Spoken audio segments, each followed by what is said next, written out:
வணக்கம் ஆஸ்பிரண்ட்ஸ். நான் கட்டபொம்மு என்ற மூலப்பெயர் கொண்ட வீரபாண்டிய கட்டபொம்மன். எனது பெற்றோர் தந்தை ஜெகவீரபாண்டிய கட்டபொம்மன் மற்றும் தாய் ஆறுமுகத்தம்மாள்.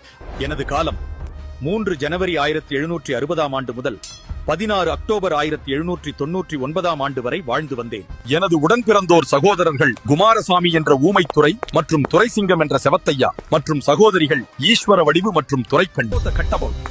எனது மனைவியின் பெயர் ஜக்கம்மா.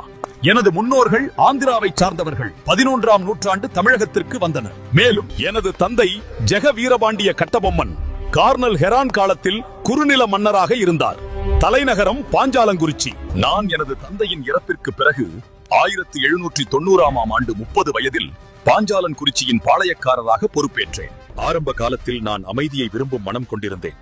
அதனால் கம்பெனி நிர்வாகிகளான ஜேம்ஸ் லண்டன் மற்றும் காலின் ஜாக்சன் என்னை அமைதியானவர் என்று கருதினர். இதற்கிடையே கர்நாடகா உடன்படிக்கையின்படி ஆற்காடு நவாப் மற்றும் திப்பு சுல்தான் இடையே ஏற்பட்ட போரின் கடன் சுமையால் கர்நாடகா பகுதியின் வரி வசூலிக்கும் உரிமையை ஆற்காடு நவாப் கம்பெனி நிர்வாகத்திடம் ஒப்படைத்தது. மேலும் இச்செயல் பாளையக்காரர்களிடம் கிளர்ச்சியை ஏற்படுத்தியது.